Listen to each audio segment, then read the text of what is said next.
मध्य प्रदेश विधानसभा इस वक्त सियासी जंग का अखाड़ा बनी हुई है। भागीरथपुरा दूषित कांड और कफ सिरप के मुद्दे पर तकरार जारी है और आज एक बार फिर से बजट सत्र में जमकर हंगामा हुआ है। भागीरथपुरा दूषित पानी से मौत के मुद्दे पर हालात इस कदर बिगड़े कि मंत्रियों और नेता प्रतिपक्ष में तू-तू मैं-मैं हो गई और फिर अमर्यादित शब्दों तक ये बात पहुंच गई।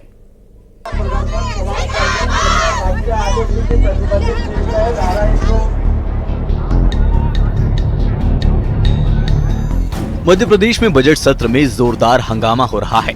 सदन के बाहर और अंदर कांग्रेस की ओर से सरकार पर हमला बोला जा रहा है। सदन के अंदर कांग्रेस ने भागीरथपुरा में दूषित पानी का मुद्दा उठाया, जिस पर जमकर बहसबाजी हुई। मंत्री कैलाश विजयवर्गीय और विश्वास सारंग की नेता प्रतिपक्ष से जमकर बहस हुई। इस दौरान दोनों पक्षों की तरफ से अशोभनीय शब्दों का भी इस्तेमाल हुआ।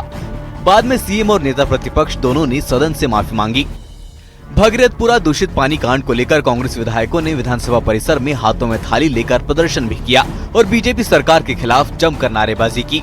नेता प्रतिपक्ष उमंग सिंघार ने सरकार पर मौत के आंकड़े छिपाने का आरोप लगाया। उधर कांग्रेस के आरोपों पर स्वास्थ्य मंत्री राजेंद्र शुक्ला ने सदन में जवाब देते हुए कहा कि 22 लोगों की मौत हुई है और परिजन को 44 लाख मुआवजा दिया गया है। सरकार क्यों भागना चाहती है? छिंदवाड़ा में घटना घटी थी कफ सिरप को लेके, 25 बच्चों से ज्यादा की मृत्यु हो गई, फिर भी सरकार ने नेतृत्व के आधार पर स्वास्थ्य मंत्री इस्तीफा नहीं लिया। भागीरथपुरा में घटना हो गई दूषित पानी से, तो ये मृत्यु सामान्य मृत्यु नहीं है, ये हत्या है। सिस्टम ने एक हत्या करी, एक परिवार का घर उजाड़ा है। छोटे छोटे परिवारों जो मजदूरी करके अपना जीवन यापन चलाते थे, उसको उन लोगों की संवेदनाओं से कोई लेना देना नहीं है। जो लोग प्रभावित हुए हैं, जिनकी मृत्यु हुई है, जिस तरीके से एक्शन हुआ है, दुर्भाग्यपूर्ण तरीके से कुछ लोगों की मृत्यु हुई है, 22 मृत्यु हुई हैं, लेकिन 450 लोग जो बहुत गंभीर हालत में थे उनको बचाने का भी काम हुआ है। उस पर आप पर्दा डालना चाहते हो और मृत्यु पर राजनीति कांग्रेस कर रही है, जो कि दुर्भाग्यपूर्ण है। उनको अप्रिशिएट करना चाहिए। भागीरथपुरा दूषित पानी पर सीएम डॉक्टर मोहन यादव ने कहा कि ये गंभीर विषय है, इस पर चर्चा नहीं होनी चाहिए। सरकार ने आईएएस अधिकारी तक को सस्पेंड किया। सीएम ने कहा कि कांग्रेस का काम सिर्फ हंगामा करना है। कांग्रेस इसीलिए वापस आता हूँ, कांग्रेस का काम मैदान में कम हंगामे में ज्यादा है। इसलिए कांग्रेस लगातार नकारात्मकता की राजनीति के कारण से देश भर में पतन की तरफ जा रही है। मैं उम्मीद करता हूँ कांग्रेस इससे सबक लेगी, लेकिन कांग्रेस माने तो अच्छी बात है, न माने तो कांग्रेस जाने। वहीं सदन के बाहर महिला कांग्रेस कार्यकर्ताओं ने बजट के विरोध में प्रदर्शन किया। खाली थाली, खाली गैस सिलेंडर लेकर कांग्रेसियों ने विरोध जताया। महिला कांग्रेस टीम ने वित्त मंत्री जगदीश देवड़ा के घर के बाहर जमकर नारेबाजी की। इस दौरान कांग्रेसियों के साथ पुलिस की झड़प भी देखने को मिली।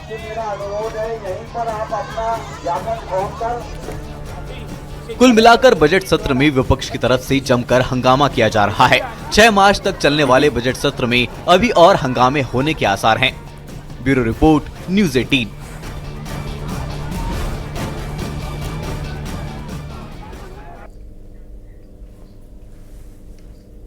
और अब भोपाल का रुख करेंगे, जहां पर सदन पर बहसबाजी पर सीएम का बयान सामने आया। उन्होंने कहा कि भावनाओं पर काबू रखना जरूरी है। ना चाहिए, हम अगर थोड़ी अपनी भावनाओं पे कंट्रोल रखें तो बहुत अच्छे से सदन चलता है। इसीलिए मैंने उम्मीद की कि दोनों पक्ष की तरफ से भी, पक्ष और विपक्ष में, नेता प्रतिपक्ष और दल के नेता, ये अहम दायित्ववान पद है, तो इसको बड़ा मन रखना चाहिए। मैंने इस बात को निर्भन करने का प्रयास किया। Thank you. जाता है यार संसद के अंदर उत्तेजना में, पर यदि आपको ऐसा लगता है कि गलत हुआ तो सदन के अंदर अपनी गलती स्वीकार करना ये कोई सामान्य बात है और इसलिए बहुत सामान्य बात है। नेता प्रतिपक्ष की गुंडागर्दी नहीं चलेगा किसी के भी सदन में। खैर तो उनका अपना अलग अंदाज है, वो नेता प्रतिपक्ष है। देखिए, मैं समझता हूँ कि चूंकि माननीय अध्यक्ष जी ने और चर्चा कर मुख्यमंत्री जी ने खुद ने खेद व्यक्त कर दिया है, तो मैं समझता हूँ कि सत्ता पक्ष की ओर से खेद आ गई, माफी आ गई, तो इस बात को तवज्जो देना महत्वपूर्ण नहीं है। महत्वपूर्ण महाराष्ट्र के पूर्व डिप्टी सीएम अजीत पवार की प्लेन क्रैश में मौत के बाद अब सवालों का तूफान खड़ा हो गया है। पहले उनके भतीजे रोहित पवार ने हादसे को लेकर शक जताया और अब अजीत पवार के बेटे जय पवार ने भी कई गंभीर सवाल उठाए हैं। जय का कहना है कि विमान का ब्लैक बॉक्स आसानी से नष्ट नहीं हो सकता और सच सामने आना चाहिए। जय पवार के सवालों को उनकी बुआ सुप्रिया सुले का भी पूरा समर्थन मिला है। महाराष्ट्र के पूर्व डिप्टी सीएम अजीत पवार की प्लेन क्रैश में मौत के बाद से ही उनके परिवार के लोग हादसे पर सवाल उठा रहे हैं। पहले उनके भतीजे रोहित पवार ने प्लेन क्रैश को लेकर साजिश की आशंका जाहिर की और अब उनके बेटे जय पवार ने भी खुलकर जांच की मांग कर दी। अजीत पवार के बेटे जय पवार ने सोशल मीडिया पर लिखा कि विमान हादसे में ब्लैक बॉक्स आसानी से नष्ट नहीं हो सकता, इसीलिए हादसे की सच्चाई महाराष्ट्र की जनता को पता चलनी चाहिए।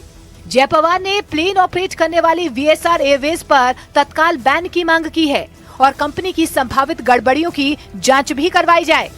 अजीत पवार के बेटे जय पवार का यह बयान उस वक्त पर सामने आया है जब उनकी मां और महाराष्ट्र के डिप्टी सीएम सुनेत्रा पवार और एनसीपी नेताओं ने मुख्यमंत्री देवेंद्र फडणवीस से मिलकर अजीत पवार प्लेन क्रैश मामले की सीबीआई जांच की मांग की है। अजीत पवार के भतीजे रोहित पहले ही इस हादसे को लेकर जानबूझकर की गई गतिविधि की आशंका जता चुके हैं। रोहित पवार ने हादसे के वक्त विमान उड़ा रहे कैप्टन सुमित कपूर के ट्रैक रिकॉर्ड पर भी सवाल उठाए, जिन पर पहले शराब पीकर उड़ान भरने के आरोप में 3 साल का सस्पेंशन लग चुका था। यानी अजीत पवार का परिवार सवालों की बौछार कर रहा है। रोहित पवार के बाद अब अजीत पवार के बेटे जय पवार के सवालों को उनकी बुआ और एनसीपी नेता सुप्रिया सुले का समर्थन मिला है। सुप्रिया सुले ने न सिर्फ जय पवार के सवालों का समर्थन किया बल्कि सुरक्षा का बड़ा मुद्दा उठा दिया। सुप्रिया सुले के मुताबिक जिस तरह रोहित पवार इस हादसे की गहराई तक जाकर जानकारी जुटा रहे हैं, उसके बाद उनकी सुरक्षा बढ़ाई जानी चाहिए। आपने देखा पार्थ और जय बड़ी दुख उनको हुआ है, उनके जिस तरह से दादा का एक्सीडेंट हुआ है किसी को आज भी विश्वास नहीं हो रहा है जिस तरह से वो क्रैश हुआ है। तो कल जय ने भी उसकी भावना कल उन्होंने भी ट्वीट किया है। तो सबके मन में ऐसे ये दुख तो है ही, लेकिन ये कैसे हुआ, ऐसे बहुत सारे सवाल आज सबके मन में है। यानी अब सवाल सिर्फ विमान हादसे तक सीमित नहीं बल्कि सुरक्षा तक पहुंच चुका है। महाराष्ट्र की राजनीति में एक तरफ सन्नाटा है तो दूसरी तरफ अजीत पवार प्लेन क्रैश को लेकर सवालों का तूफान है। अजीत पवार के परिवार वालों की आशंका पर उद्धव ठाकरे गुट की भी मुहर लगी है।